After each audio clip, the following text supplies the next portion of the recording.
Hey guys, Jessica Henry here. Welcome to our 5th module of Renaissance Academy, and today we are going to be discussing our whole new chapter of still life painting. So I'm going to be demonstrating this still life right here, and I will show you how I go about doing that. Today we are going to focus on capturing light and atmosphere and how to mix some colors just for some basic pieces of fruit, but we're going to talk about edges and capturing that mass and so forth. So thanks for joining, and this should be an exciting one. All right.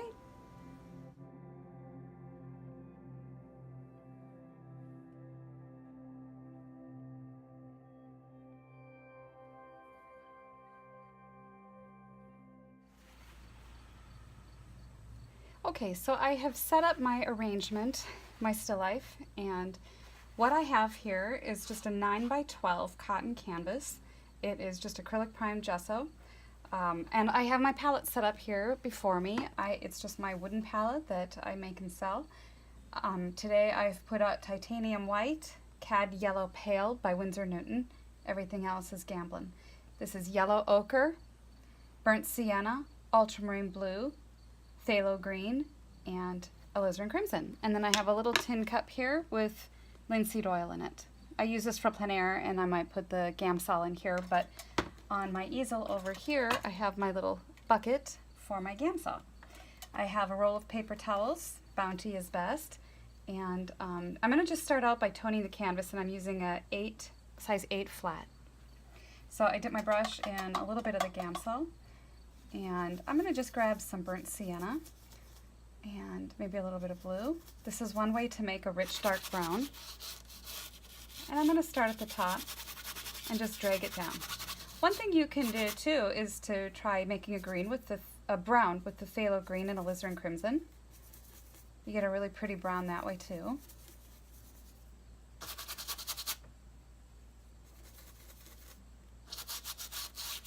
Kind of more like a gray, but it still works. But I'm going to go back to my my burnt sienna and ultramarine blue mixture and drag that down. So I'm beginning by toning the canvas because I want a nice middle tone base to work into. And it's okay if you do it right before you paint, because I'm going to take some of this and wipe it out and push and pull. I like to do it right away too because it gets my mind ready to paint and I start getting in that painting mode. So just getting this down with, it's a little bit darker than I need because I'm going to wipe some of it off because I don't want this brush stroke mark all over it. So I get it on and gently wipe some of it off. Get some more of that sienna. Most of painting has a lot to do with studying values, and that's why I like to start out with just a middle tone value on here, because half of my observation skills are already done. I've got my middle tone done, so the next thing I'm going to do is draw my composition on the canvas and then focus on where my darks are, my anchors. So that's my first step to painting still lifes. The first step I will talk about in a little bit about rearranging, how I rearrange the still life. So the first step is rearranging the still life, and then the next step is, of course, beginning the painting. So now that I have that on and in place, I'm going to take a little bit smaller brush. This is a size 4, and it's a filbert. You can use filbert or flat. And I'm just going to go into my sienna and blue, and I just make it a little bit thicker than that first mixture. You can see that by doing this onto the canvas, it gave it a little bit of texture, and I just like that effect. So just getting this pile going of just a dark. I'm looking at my still life over there, and I'm going to decide where the size and placement is on my canvas. I like to give objects air to breathe, and my focus for this first study was to talk about how light and air moves around objects, and I also wanted to talk about drama in this light. So I have a fairly dark still life, and I just have a few objects, the 2 pears and some grapes. So I'm thinking about if I bring the viewer in with the grapes this way, and we play around with the pears this way, that might make a very nice arrangement, like that. So the bottom of the grapes will be down here. The edge of the counter, or the platform, is slightly angled. Will be like this. The grape cluster will come this way. You can see I'm just keeping my brush very loose, nothing really committed. Just sort of suggesting where I want things to go. And I never draw on my canvas with a pencil because I find that a brush works just as well to get your drawing in place. And as I've mentioned before, it gets your mind in that painting mode. So I prefer to draw this on with a brush. It's easier to wipe out rather than erase. And so here we go. And so I'm starting now to sort of map out the shapes of these. Earlier in our Academy lessons, we were talking about different shapes, cylinders, spheres, and cubes. And so in this case, of course, we have the pear, which is this nice round cylinder with a little bit of a nub on top. And then we've got all these spheres. I said cylinder, I meant sphere. We've got all these littler spheres of the grapes. And so we have those challenges to work out. That's pretty much all we have in this still life arrangement to work with as far as those basic shapes.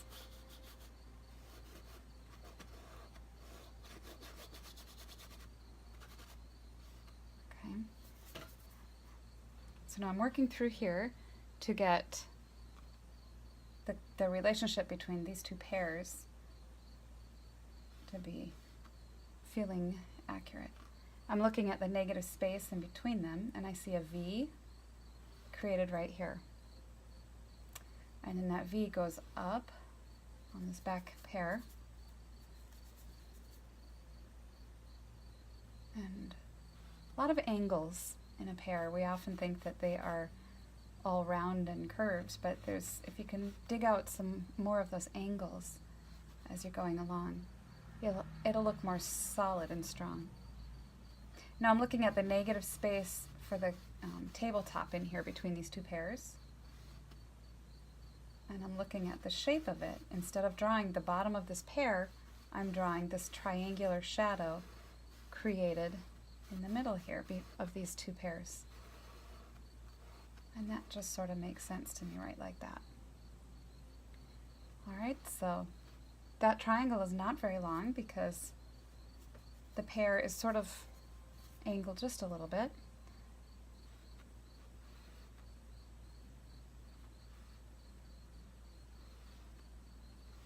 Like that.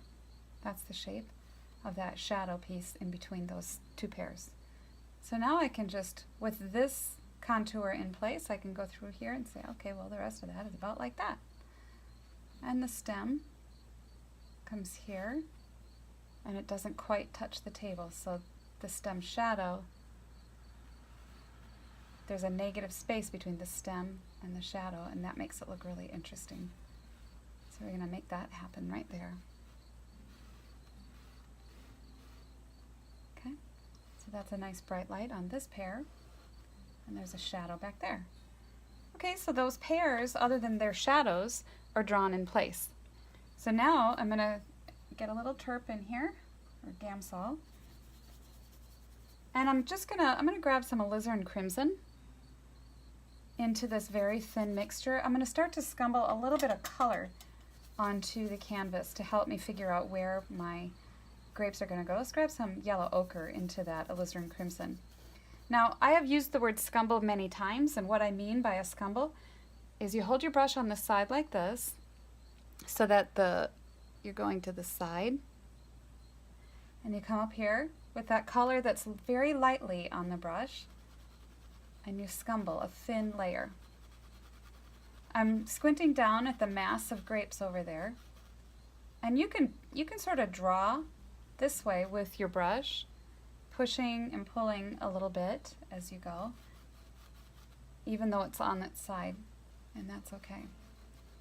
So again, this is that alizarin crimson and yellow ochre mixture, and I'm going right over the top of grapes that are different colors because at this moment when I'm painting grapes, I don't I'm not worried about all those extra little grapes in there. I'm just worried about the great big mass as I see it. And the way that they all just sort of connect. If you can find connectivity more than separation, you'll have a more unified picture. And that's very important. We want unity between our objects in a still life, and it'll have a greater sense of harmony. So this is a little bit more alizarin crimson than what I had on there, which I kind of like that effect. Maybe I'll grab just a little bit more yellow ochre now instead of alizarin. So I'm kind of alternating back and forth as I see the variety in the grapes just a little bit. This is just what you would call an underpainting. Oh, we have a thunderstorm coming. It has been so hot and balmy here, so it's a nice relief. Okay. Now I'm looking at the negative space between this pear and these grapes, and I'm focusing on that there. Now the grapes are sort of cascading down the front of the table. My grapes over in my setup over here kind of hang down much lower, and I want them to fit as such on this canvas, so I'm going to bring them up a little bit. You have to make adjustments on your painting because you can't be just so literal that you're tied to that. I couldn't just shorten my clump, so I am working at it this way.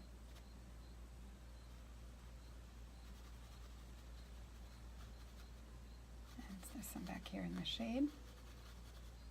All right, so the shadow of, or the edge of the table is about like this. Now I don't feel necessary to commit to drawing, getting my ruler out and drawing. I may only show this much of the edge of the counter. All you have to do is suggest that that's there. And I'm certainly not going to go back here and put the edge of my still life stand and all that because it's not necessary.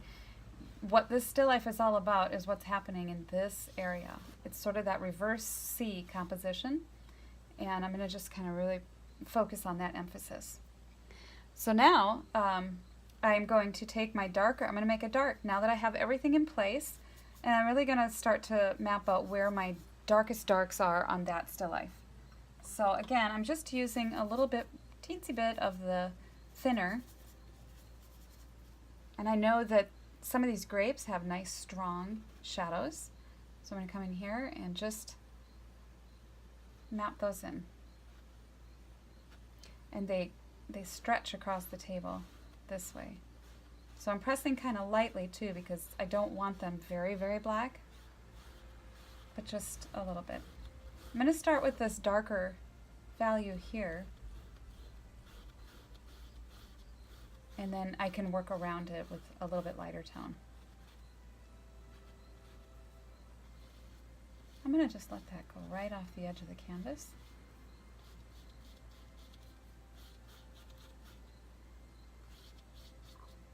All right. And then there really isn't much of a shadow in the background on my still life, so I'm going to allow this to be much darker than what I see over there because I want these objects to stand out. So I'm going to go back to my larger brush and taking some of my ultramarine blue and a burnt sienna, and now that I'm starting to lay paint down a little thicker, I am not going to use the Gamsol anymore for the actual application of paint. That's simply going to be for washing my brush off. And so I'm taking a nice dark burnt sienna, ultramarine blue, and this is a little bit more sienna than blue. A little bit of oil. All right, coming up in here, laying down a nice strong feeling that is going to be the shadow to support this drama that's going on in front. And I'm really just focusing on getting the shape of this pear accurate. And I'll come back through there with the light green stem of the grape cluster at the end, because that's a little bit smaller detail than I need at this moment.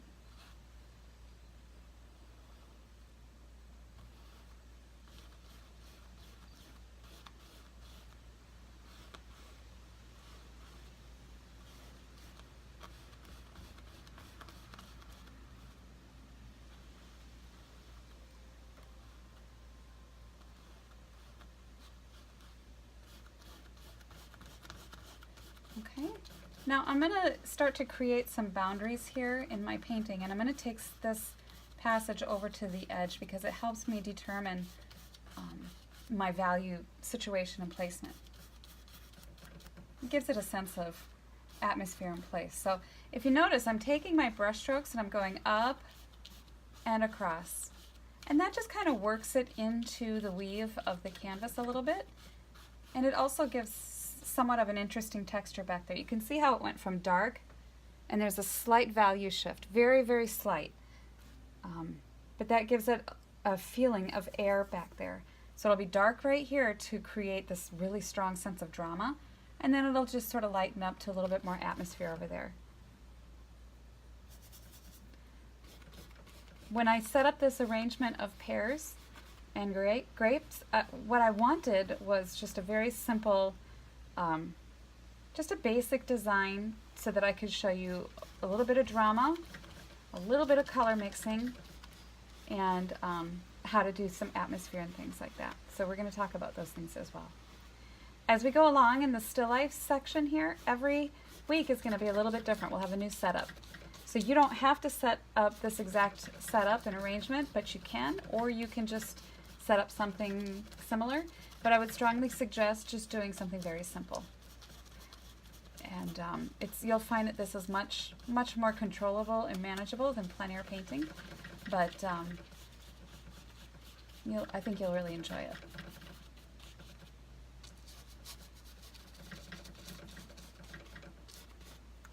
So take your time.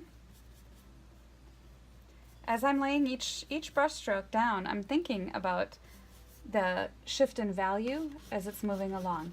Now the light is coming in here. It's shining this way, so that means that this back here, and I'm going to paint this a little bit lighter before I'm done, but this is going to be much darker because it's not receiving the light, the strong light. So I'm using more blue over here. Blue with a little sienna is going to give you a very strong black.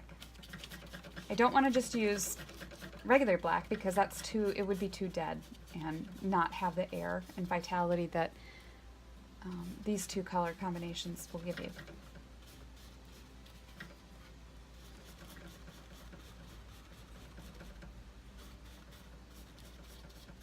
And I think I'm going to carry this dark all the way down like this.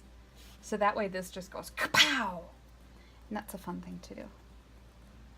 If anything, just to say that. We want kapow power. I used to refer to it as carrying power. You want carrying power in your painting so that if it's hanging on a wall, somebody sees it across the room and they say, oh my gosh, I gotta go look at that. And it carried someone across the room to go look at it. And that's cool.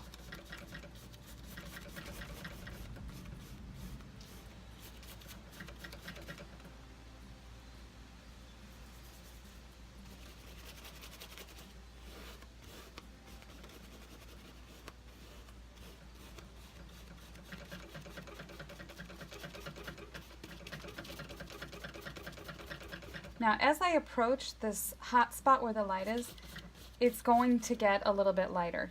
It just has to because it's drenched in spotlight. So even if it is in strong shadow looking over there, I have to paint it a little bit lighter because it is in the spotlight.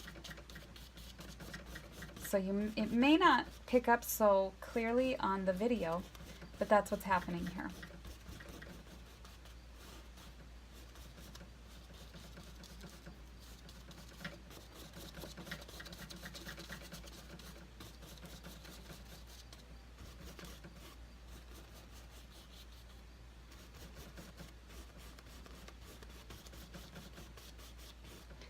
I'm going to just take a little bit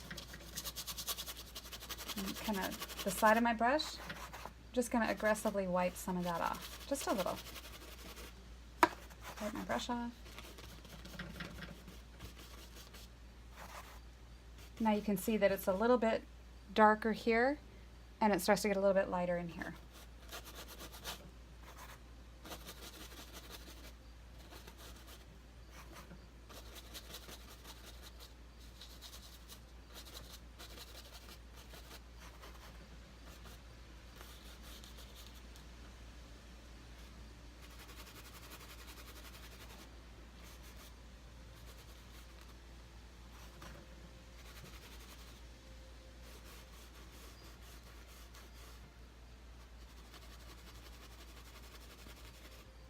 So I want that a little bit clearer in there, just to define that edge.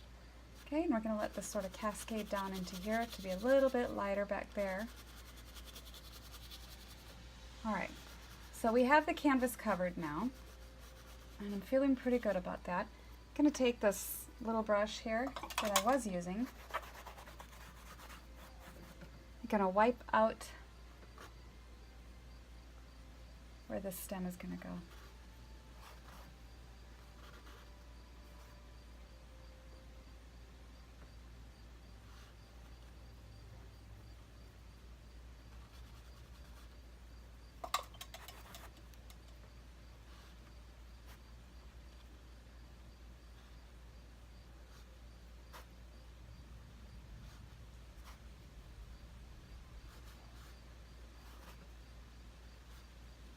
And we've got it coming down around about like this.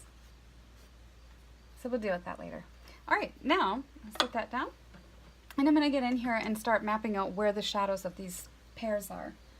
So taking a clean napkin, cleanish, I'm going to clean my spot here off my palette. And cleaning my brush. Let's get that shadow color on those pears. So that, to me, when I squint down at that, I see it as yellow ochre. We're going to start with the base of green and ultramarine blue. Let's paint those colors together. You don't have to mix the whole pile.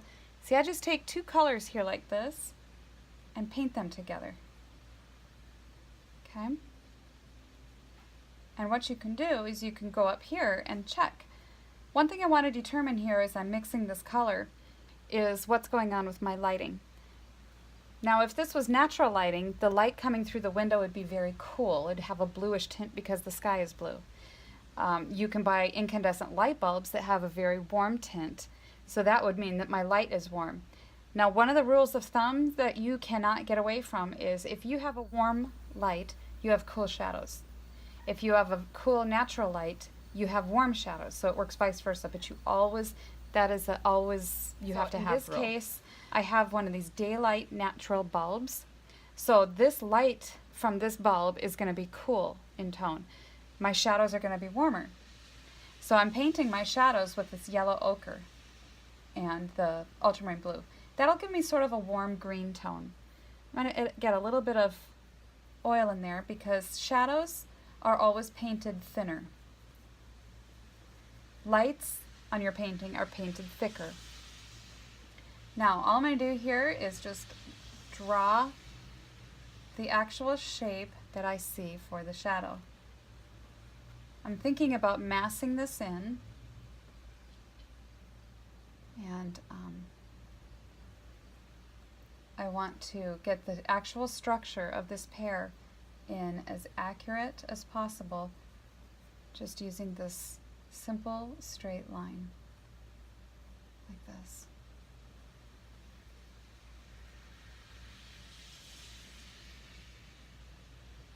Again, just laying down pieces of paint next to each other. Okay.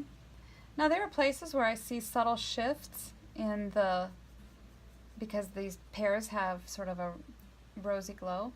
And so here I added a little bit more burnt sienna into that shadow with the yellow ochre. A little bit of burnt sienna in with that. And then I see some more of that color since I have it on my brush back here.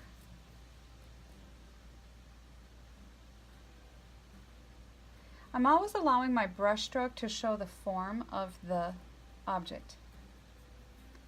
So over here then, right where the round sphere sort of connects with the top bulge of the pear, there's a, sort of a tucked-in shadow right here that gives it that interesting definition. So I'm going to pull that into shape too. Okay? I think that this could come up a little bit closer to that pear. Okay, that's better. So that is that contour.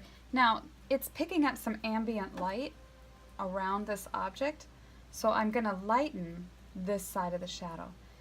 The darkest part of the shadow is always right before the light. Okay? It's just like the darkest part of the night is right before dawn. Same thing with shadows. I'm not sure why it works that way, but it just does. So let's grab some Cad Yellow Pale, mixing it into this shadow mixture for the pear. And that gives it a little bit springier green in here. And again, my shadow lines, the paint lines and strokes, are showing the form of this pear. And back here where the pear is turning into shadow, I'm going to just not press as hard on my brush stroke, and it'll have a soft edge there. Do you see that? There's a softness to that, and it gives the illusion of roundness. A sharp edge will convey a feeling of flatness, and we'll get into that later with flowers and things. But a sharp edge is flatness, a soft edge is continuity. So it goes around, it's continuous. And we have some of the springy green up here. Again, where that pear meets the background, a soft brush stroke. You want to have feeling in the tip of your brush. This delicate, tender feeling. And we see it right in here. Getting a little bit more of that Cad Yellow.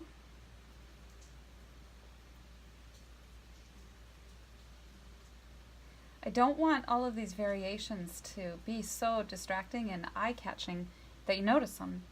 So I want to just keep these quiet in here, because we're going to let this colored area really sing. If you have too much variation in the shadow, it draws the eye, and you don't want it to do that. Shadows support the light. And the light is what it's all about.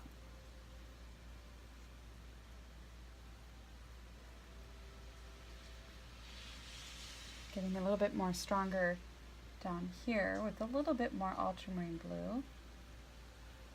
Letting that just be a quiet little tuck in back in there. Let's get some sienna in there. Behind the grapes. And where this tabletop is meeting the bottom of this pear, there's just a little bit of a pickup of the light. Okay, so there we are. There's my shadow of the pear. And we have a little bit where the stem has its indentation up here.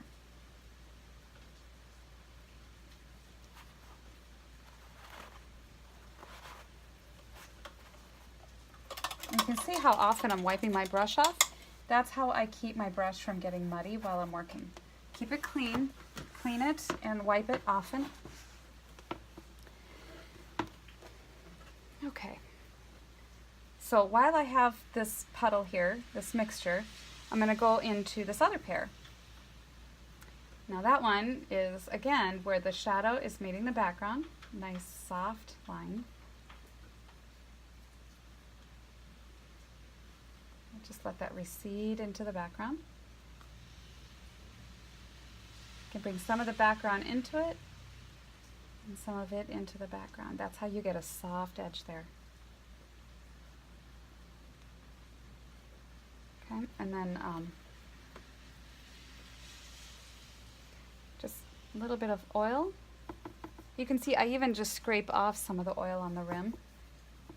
Linseed oil, yellow ochre, ultramarine blue. Now I'm squinting down, way down at that pear over there, and I'm seeing that the top of the shadow comes here. Then it angles down because this is a sphere, and it's making accommodation for the top part of this pear. And so that you can see this is a very warm color shadow.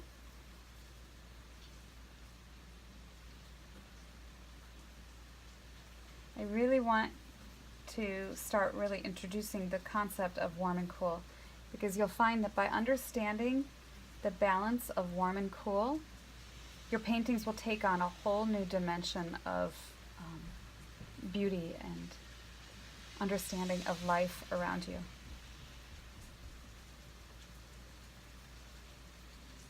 So just working my way around this pear like this.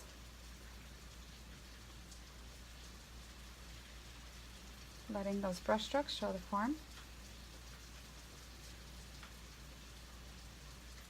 And then over here.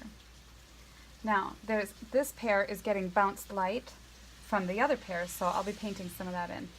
But there's a darker shadow, before I do that, where the pear meets the tabletop. So again, just like I did the background here, a soft brush stroke right there to define that. Now I'm going to add a little bit of cad yellow to that shadow mixture. And I'll twirl my brush every now and then because it starts to build up in there, but I don't want to wipe that color off because I'm using it. So you can just twirl it on your palette and it kind of cleans it off a little bit.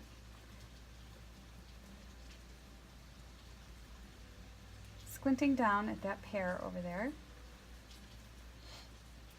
I'm just taking a little bit more of this over here. Remember, your oil paints will dry darker. So you want to paint them a little bit brighter than you need.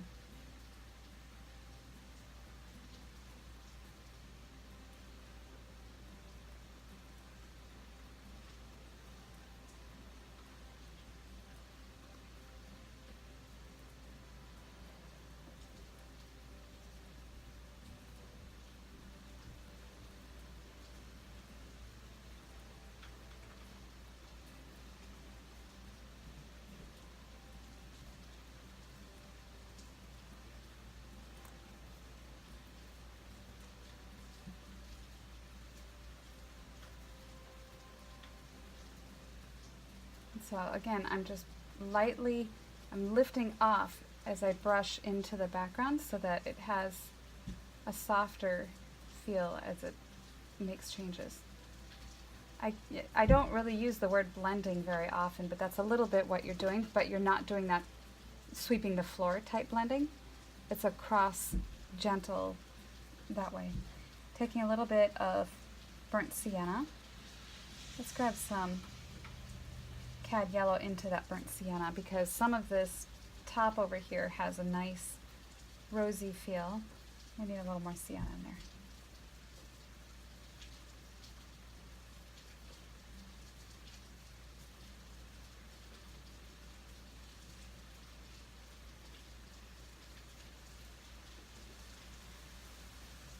Okay.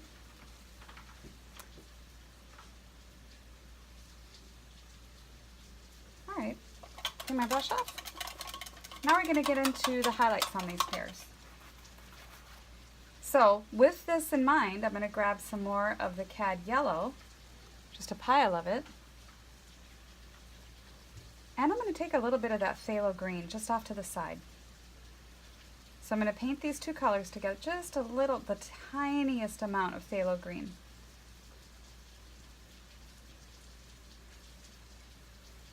Just to give it that sort of a slight chartreuse spring green effect.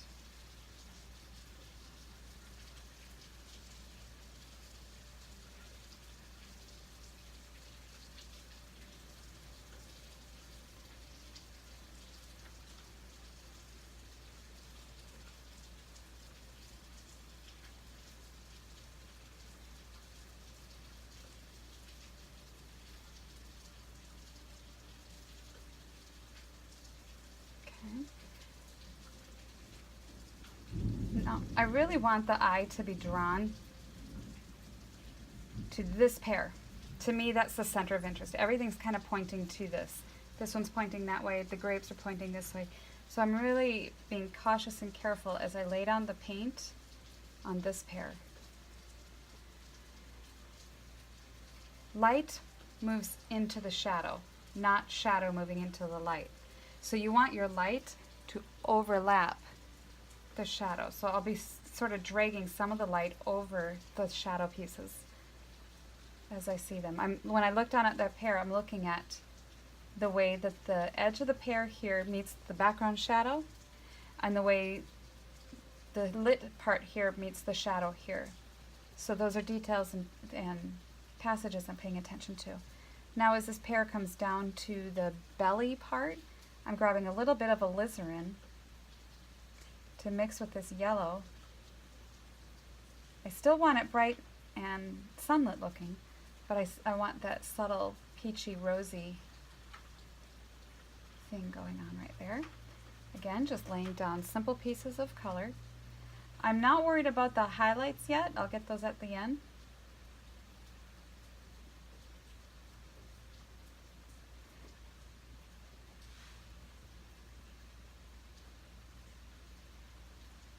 So right here, where this piece of lit part of the pear meets the shadow, it's a strong shadow, but I'm going to take some of this,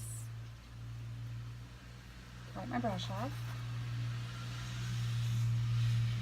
Without going back into color, I just wiped my brush off because I want this transition from the lit area to be softer as it approaches this strong shadow. Up here too. So that's important that you get that soft transition from lit to shadow. I need a napkin in my hand. And I like to scoop my paint up and lay it down in clear chunks, like that. And if you press harder, you get more paint, and if you press lighter, it's more for softening, like that. Okay, now I'm going to take a little bit more of this cad red, or excuse me, cad yellow behind over here, and it comes out strong behind that nubbin.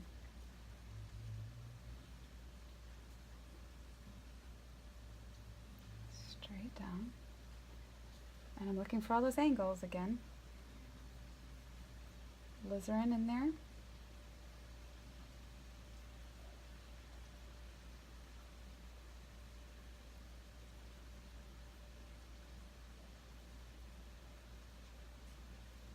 Let's get a little bit more alizarin. Let's get a little aggressive with this.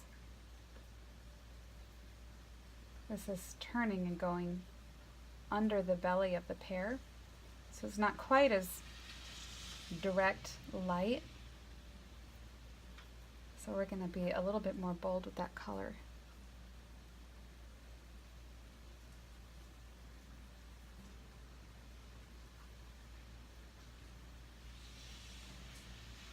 If you notice, my brush is not making a sound. It's very silent.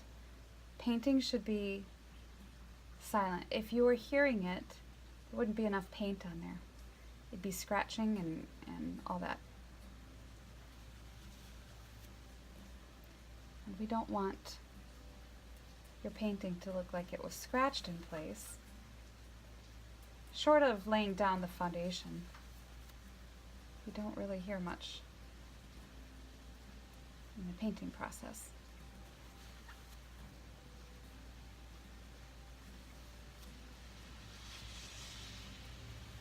Okay, so there's that. And I'm going to take and do that again here. You can kind of just grab some color sometime and just do that. And I notice when I look at the pear, that there's some streaks just in the structure of the pear, and it gives it a sense of kind of that lumpity-bumpiness under the skin.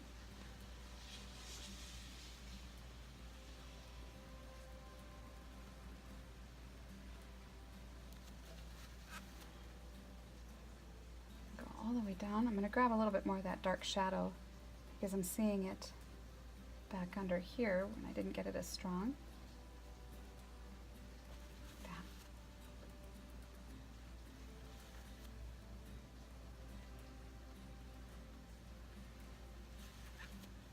And then under this pear, we're going to just paint this strong dark shadow as I see it.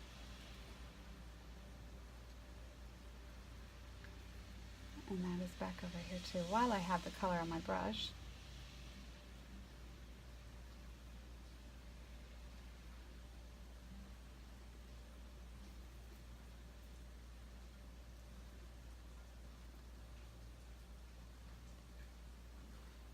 Okay, so there is that.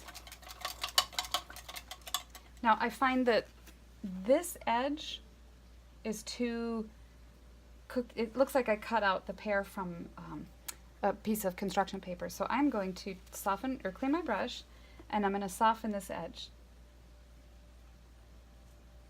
Let's bring some of this background a little bit closer.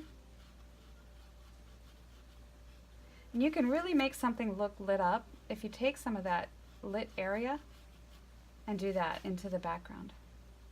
It does two things. It softens the edges and it encourages that feeling of it being glowing.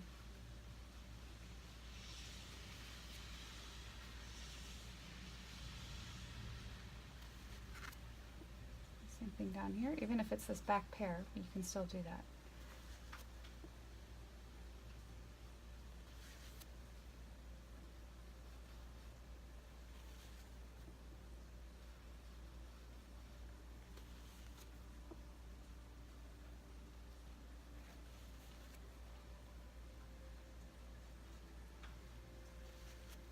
You can see how often I'm wiping my brush off, too.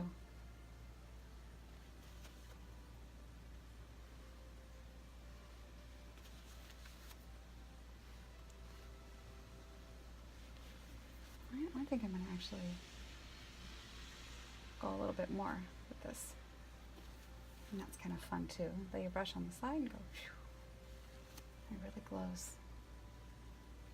You do that. It's kind of fun. Okay, so now I'm going to take and put a little highlight on there, and just white is very cool. So I'm going to just put the smallest amount of cad yellow in that, paint those together, scoop it up right on this edge, like that. That's a little too big, so I'm going to scale that back. And I can take some of that and make it look like it's really creating a circle of shine.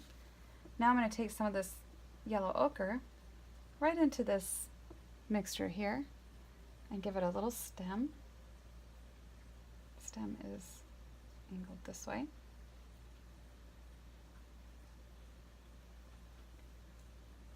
Let's do a little bit of white there so it feels chalky.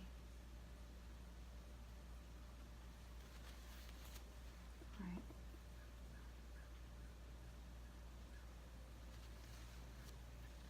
Okay, now I'm going to clean this up just a little bit right back here. Because I lost that angled shape of the back of that pear, and I like that. So, want that back. Okay.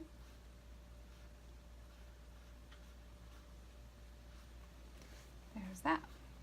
Okay, so that first pear is done. Now I'm going to do the lit side on the other pear. I already have this color. I'm going to clean it up because I have some of that dark background on it, and I want this mixture to be very clean.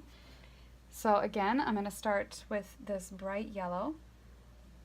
I guess I'll just mix it right here. And some of this phthalo green, which I got way too much. But this pear over here is not going to be quite as intense as this pear, so because I really want the focus on this one.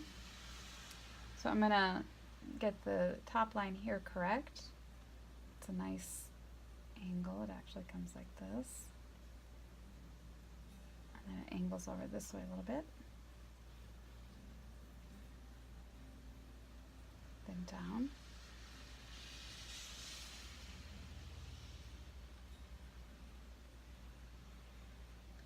Now while I have that there, just going to soften that into the background a little.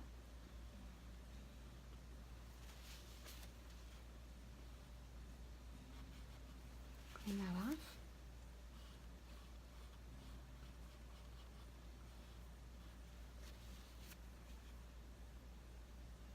And I'm going to pick up some of this alizarin crimson yellow mixture while I have it here, because I see that up here. Let's get more of that.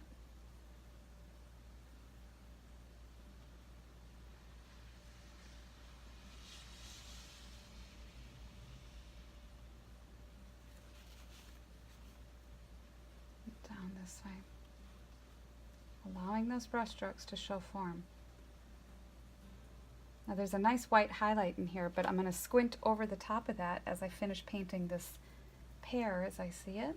I'm laying down these nice, since I know that highlight's right in here, I'm going to paint the background just a little bit darker because it has an indentation where it comes down, and then I'm going to paint it a little bit lighter where it goes out.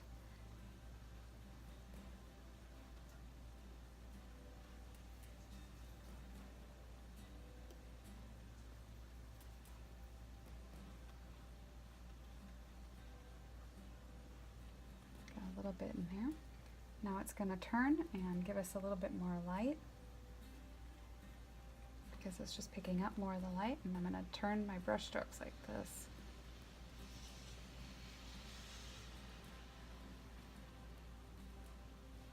And let that soften by the background.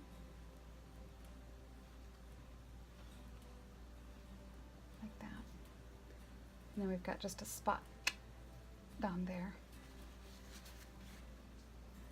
What? I think I'm going to just come back through here with a little bit of pure clean cad yellow, just to let some of these passages in here really have that clarity of pretty pear color. And I'm just doing some directional strokes to define some of that.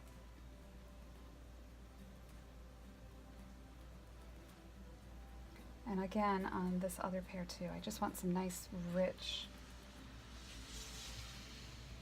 color going on in here. You can go with beautiful thick paint on the inside of your objects. Nice painterly brush strokes.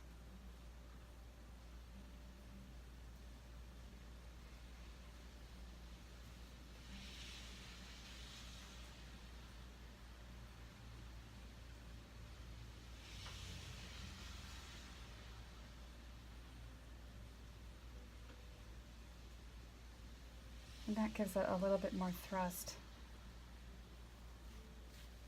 to the pear.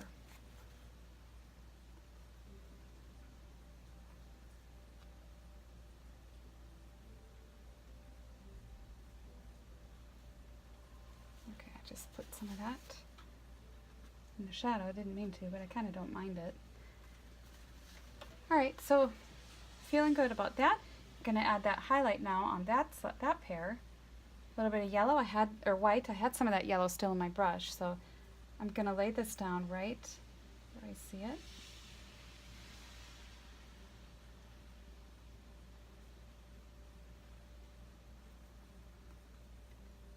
And then up here.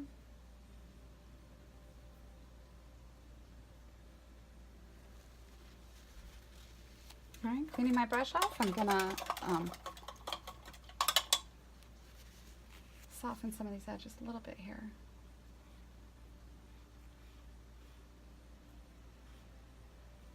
I think I'll let some of them, I'm going to let this one be sharp right here. And I'm going to let this one over here be sharp. And I'm choosing them because they'll help direct the eye where I want it to go. Maybe even right here. Okay, so that's that. And I'll soften this one a little bit. All right, now I'm going to leave the tabletop at this moment because I want to get these grapes done. I'm going to get a new paper towel.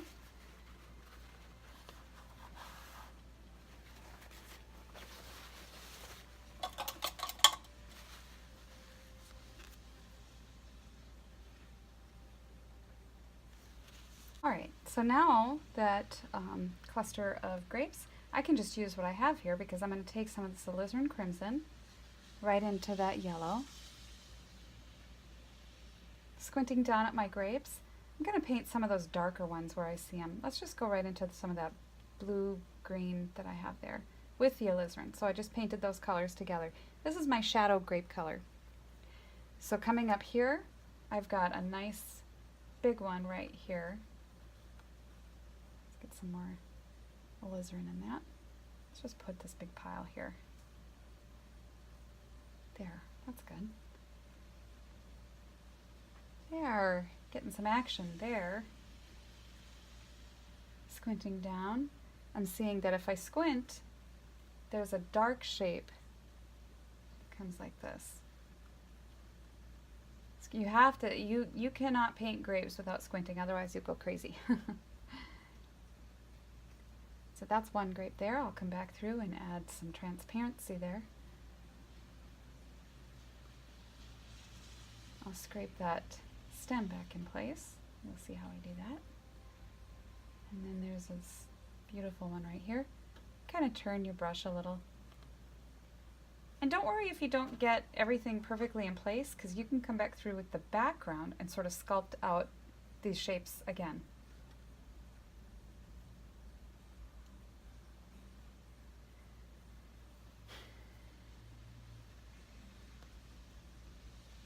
And we've got one right in here. And then some of these down here are just kind of a little bit darker. I can adjust those colors later.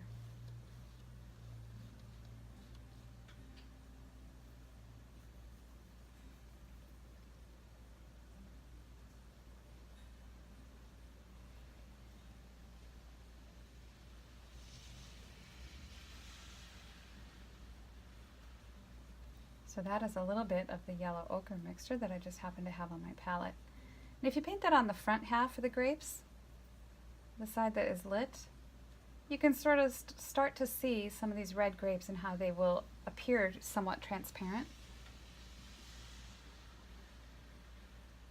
But we'll get more of that in a bit.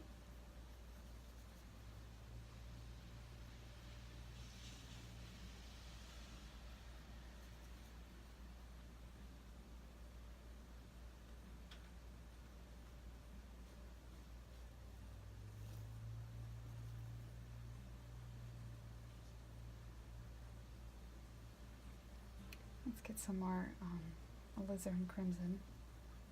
I'm just taking some of this yellow that was over here too. As these grapes start to become a little bit more defined and developed, you can see how some of them have a little bit more of a yellow tint and some have more of an alizarin tint. So we're going to play with some of those differences here.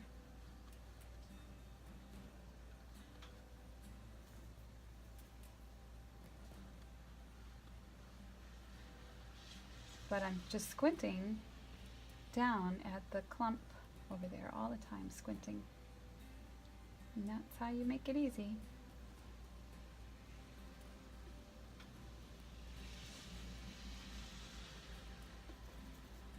Let's get some of this white going to get a little bit chalkier, pinkish brick sort of color.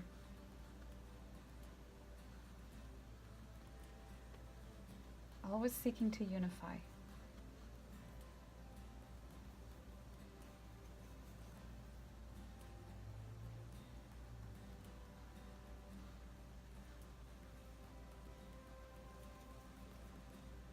So I've got these different piles on my palette that I'm just grabbing into.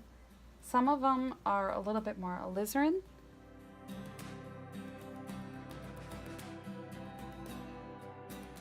And some have a little bit more of the ultramarine blue in there. Some are a little bit more yellow ochre, and some of the piles have a little bit more cad yellow.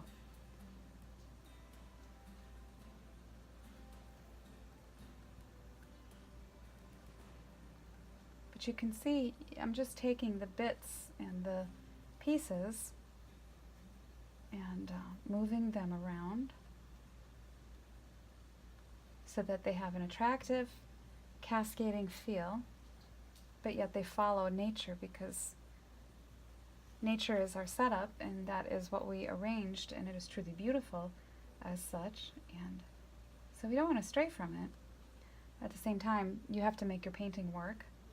And so I am making some adjustments with some of the grapes as I see them, and I'm eliminating others. You know, you have to make those judgment calls. Not all of them are going to make the cut, but you select.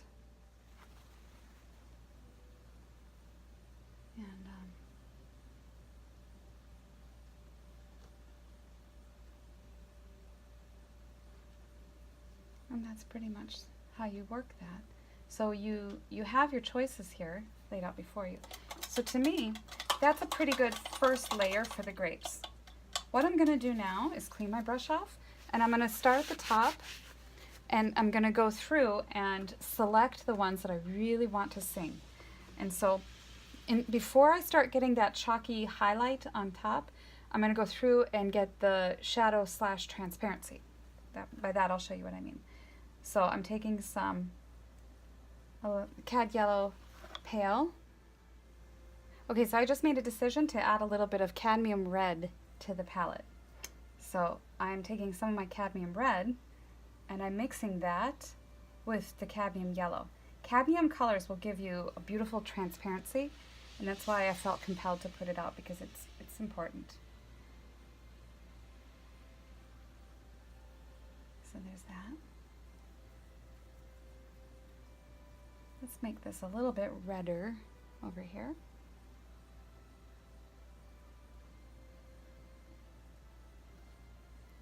And a little bit of this. Let's take some of the yellow ochre and Cad Yellow.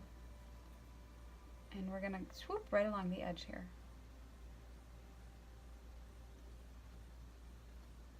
Like that. And that'll kind of make it look like it's see-through. It's transparent. Let's do that again down here.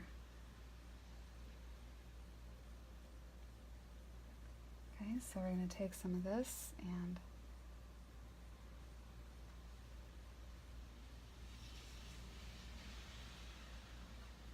bring that up like that.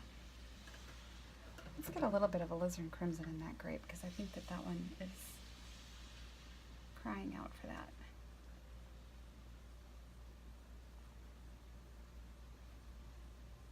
There are some brush strokes on these grapes that if you don't get quite right, it'll kind of kill it. So you have to just make sure that it doesn't look too brush strokey.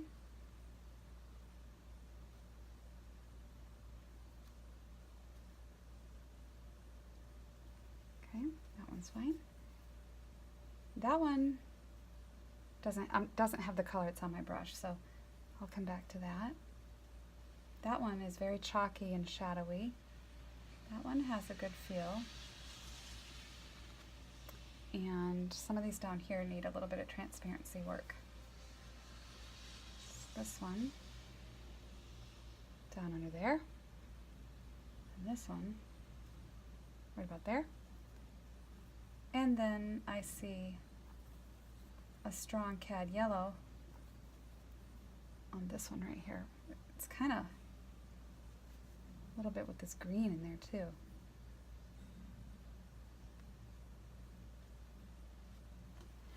Now that's too obtrusive, you know what I mean? It's you look right at it. So I want that a little bit softer and a little more blended. Like that.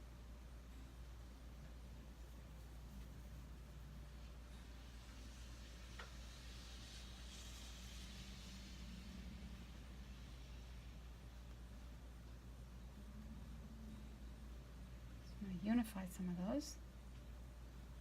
All right. Now I'm feeling like the clump of grapes is getting a little bit tighter and a little bit more as it should, but it still doesn't have the complete illusion that I'm looking for with grapes. So that's just alizarin. So I'm going to come back through now and add that chalky feel to the tops of the grapes, and that's done with white. And you can kind of just mix it into whatever color you happen to have on your palette that has sort of a rosy hint to it. That's almost like a dusty mauve, sort of a peachy tone. So I'm picking out just some of them. And again, this will help sort of define the shape. And I just lightly scumble. Let's add a little bit of blue to that mixture so it looks purplish. Now we have a very light rosy gray. And I see that. So far I'm not worried about the stem yet. And that's fine for that one.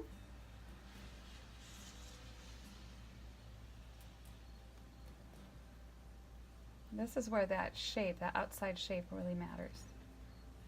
Because these are defining features, and you can see to get that dusty chalky feel, I just really lighten up my pressure and I do a little sort of zigzaggy texture on it.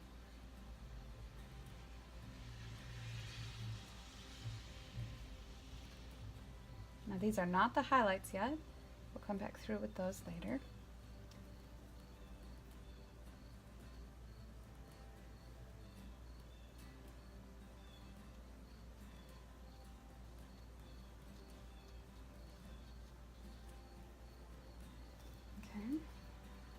And I don't really have any medium on my brush either. It's just just the pigment.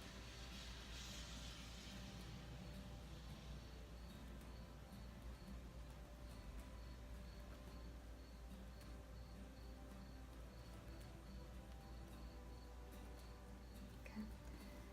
Coming up here, and you can see they're really starting to look velvety now. Makes a big difference to add this dust on the grapes. And because you worked in layers, that you going over the top of that transparent effect on some of them really looks like a grape. Coming over here, get this dusty one right here. Too much.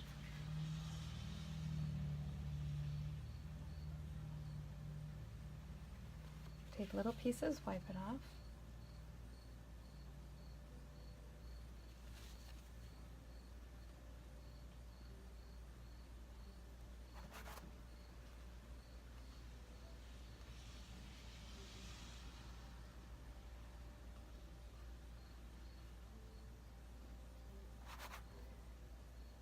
Let's grab some of that blue. Oh, that's alizarin.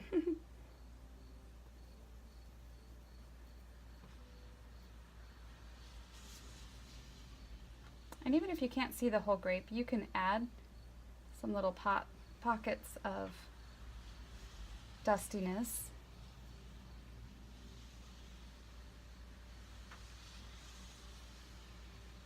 And sometimes I make the dust a little bit bluer, a little bit more alizarin, because they're not all the same.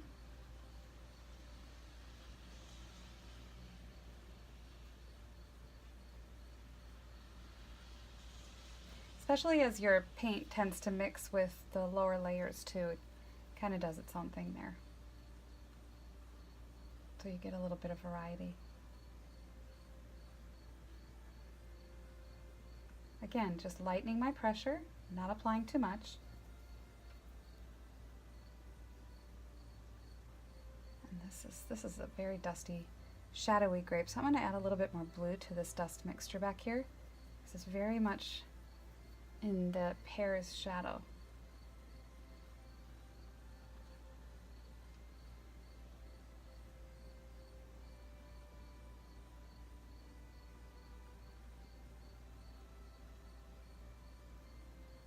And it just little X's and ups and downs, little things like that.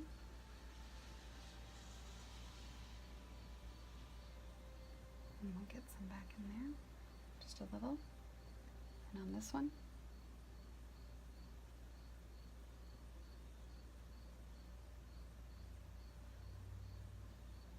Okay. Now I'm going to do just a little bit right in here. I'm going to make that a dusty cad yellow on this grape. No, this one. Because I kind of like this one and I want it to shine.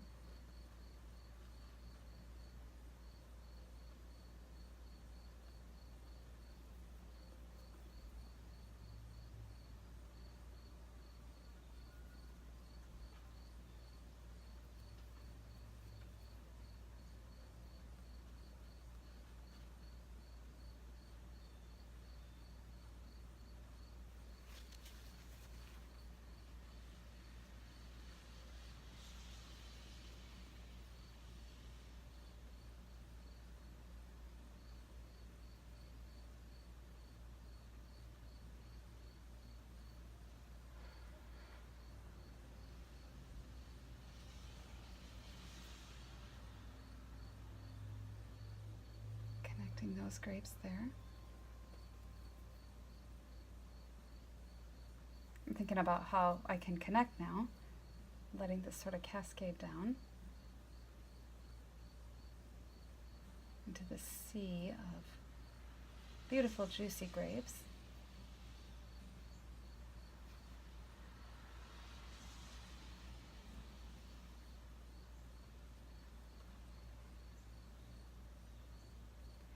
And see how those start to have that feeling of being connected to each other?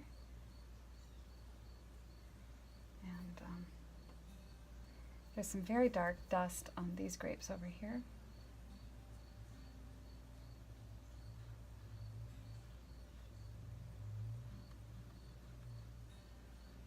If you just do a circle around each one, it'll look kind of weird, so you have to make sure that you drag that dust to the interior of the actual grape.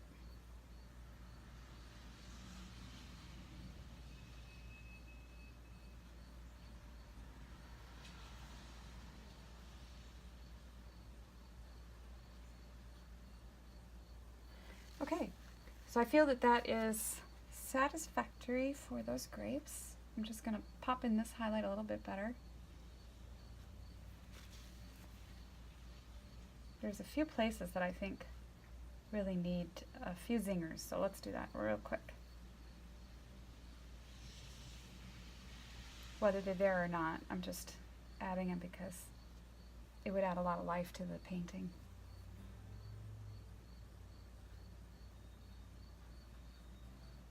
And you can make those decisions if you want. Okay, so now I really feel like light's coming through these. And I'm going to clean my brush. Now let's get this background and table done. So that table, I'm just going to take what I happen to have here on my palette and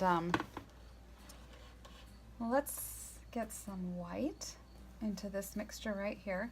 And because this spotlight is cool and it's hitting the table here with great intensity, but it's still brown, I'm going to paint that with just a nice sort of tan neutral tone.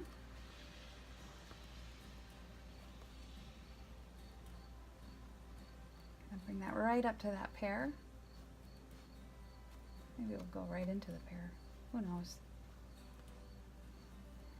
Okay, and then these, I'm going to make it a little bit darker as it approaches the grapes because I want it to have a separate color than the grapes. So let's make that darker. Sienna blue.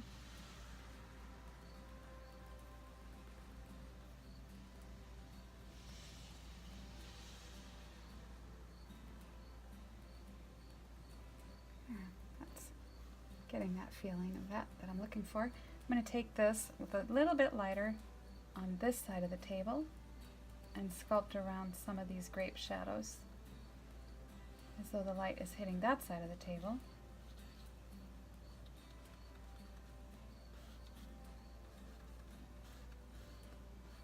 Let's just bring some of that down. I don't want a strong soft edge going right off the edge of the canvas, so I'm just going to lose some of that. Bring up some darker shadow into that edge there. And then a little bit down here, letting it mix with that darker shadow down here. Let's make that bluer too, because I feel that it should be a cooler tone because it's more in shadow down here.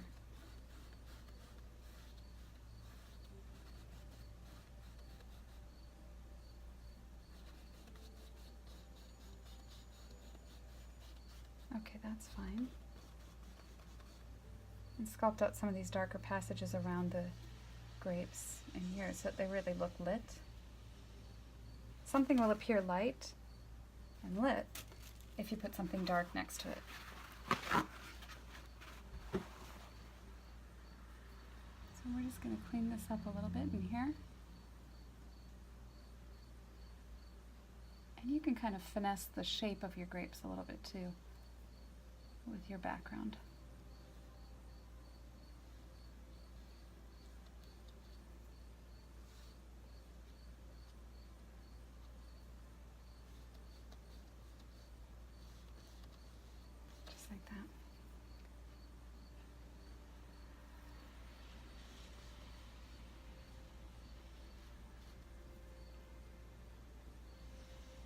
And we still haven't done the highlights on the grapes yet, and that's okay because we're going to do the stem and the highlights as our very last thing that we do.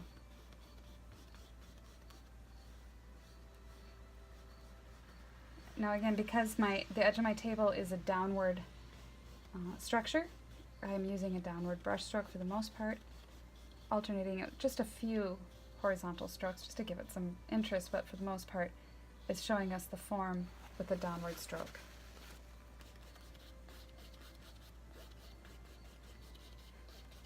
Like that over there too. Okay, you just want to quiet. All backgrounds are, they're good if you don't notice them. They have to, their sole function is to support the foreground. But they still need to have the feeling of atmosphere and air and breathability and so forth. So in this area here, I'm just, now because this is the tabletop surface, if you notice my brush strokes turned horizontal. And I'm going to clean up around this pear a little bit.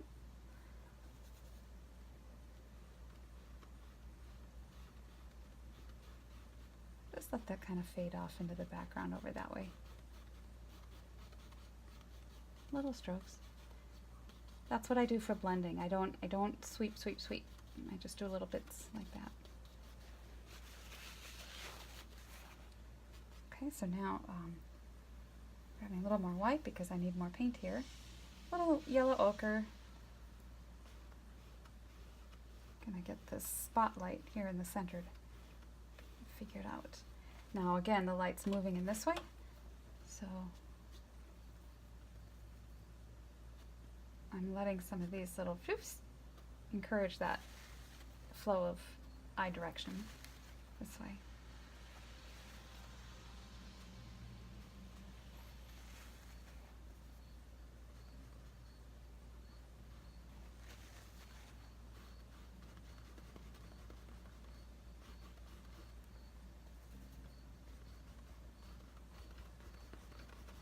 And that feels like a nice, strong, hot spot right here. I'm going to trickle it over just a little bit more this way.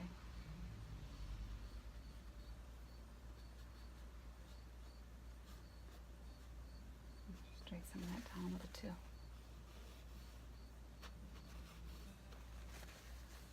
And then this is how I blend these two, just little bits of this and that into each other.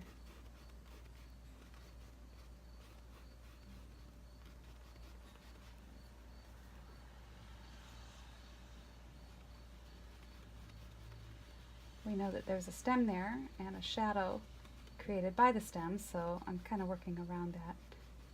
And then I'll go back over with that stronger shadow and the stem so that we see it. So here's the stem.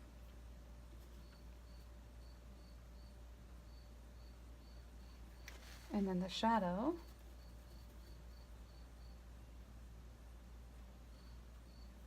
Not with that quite so dark. Let's get a little bit of linseed oil in there.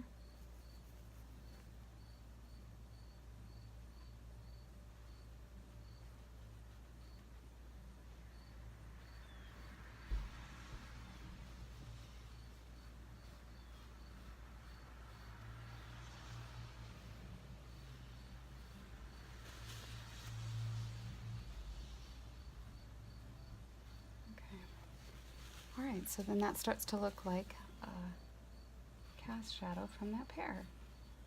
You want shadows to feel transparent and as though they're part of the background, otherwise they'll get too thingy. Thingy shadows draw the eye and make you look at them. And we don't want that. We'll get some of them over here. Let's get those a little bit darker around these grapes.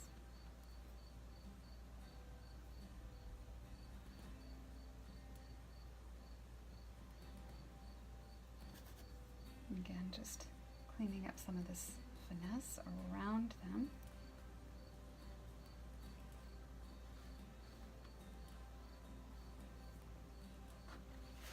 It's okay to use your finger.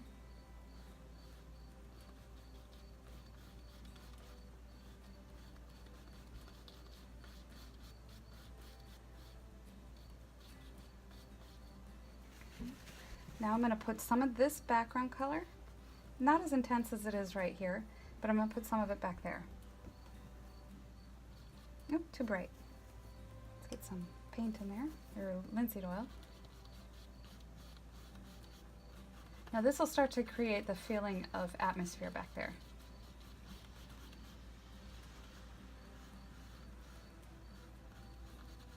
I still want it darkish behind the grapes, so I'm letting some of that dark just sort of flow through there.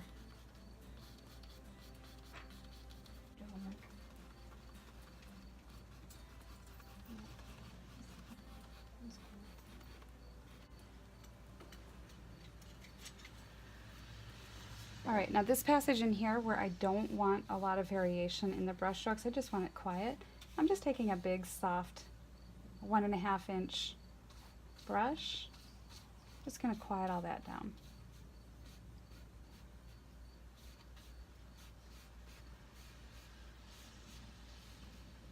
And bringing it right down into the shadows down here. Now you gotta be careful not to do this all over because you probably don't want to lose all your texture and brushed work. Otherwise it'll start to look flat and okay. Last thing, we're going to do the stem and the highlights on the grapes. And I might do a few more little things before I wrap it up.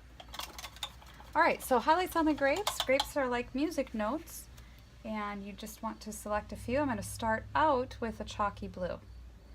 And I will end up, I'll put one highlight right in the middle of my chalky blue highlight. So right here, you'll see it'll make more sense once I do a few. Just picking out a few. I'm making a broader expanse where the highlight's going to go on some of these.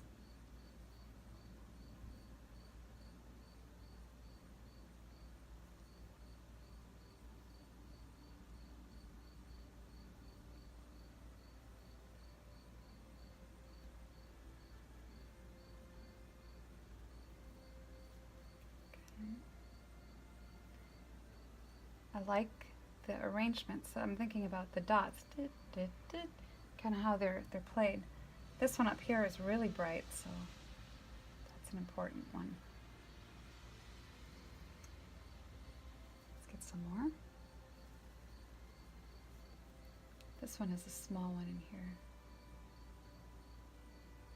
This one is really bright. You're going to be careful that you don't do the eyes, nose, and mouth thing, which definitely can happen. This one has a nice bright spot.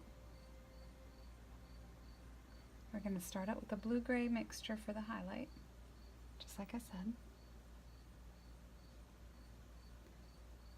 And then that's that. All right, now, cleaning my brush, we're going to come back through and just take some clean white. And it's still okay to use this big filbert because you can take a filbert and kind of round it up to a point.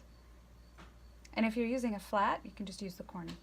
So I'm going to select just a few. Remember I said this was a really nice bright white. Just like that. Just a few. Grabbing some more. Down here, this one is much brighter than the others, so we'll let that one sing. This one's fairly bright. It seems to me to be a touch of cad yellow in it, so I'm going to add a little bit of cad yellow to that. This one.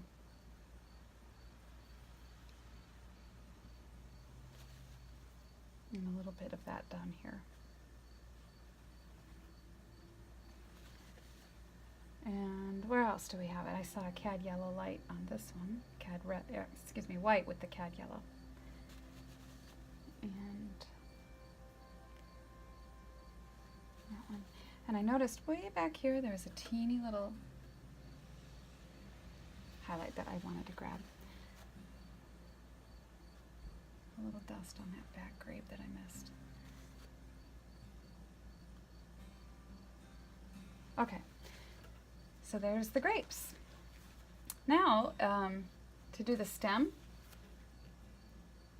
you need to just mix up. You can take some of the green that you've already used for the pear. I'll just do that. Nice and thick. Lay it down. Commit.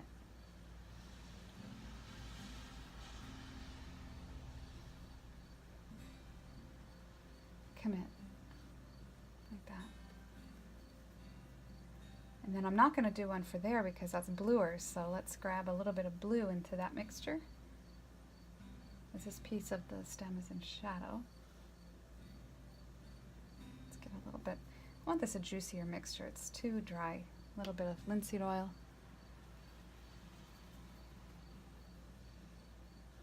There, that's better. Let's brighten it up now. A little yellow, little phthalo green.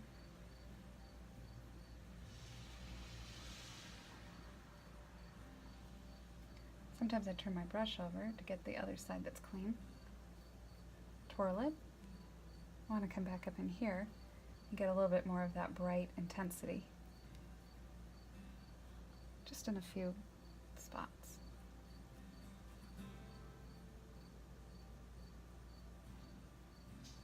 Okay, so it's obvious it goes into shadow there. And then tuck it behind that grape.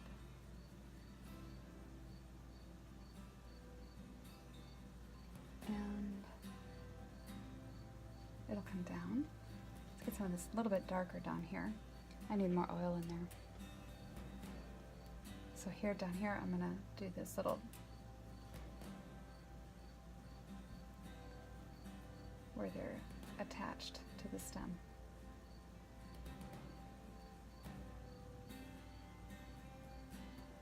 Oh, we've got a few of these little nerdly things hanging off this thing. So we'll do some of that.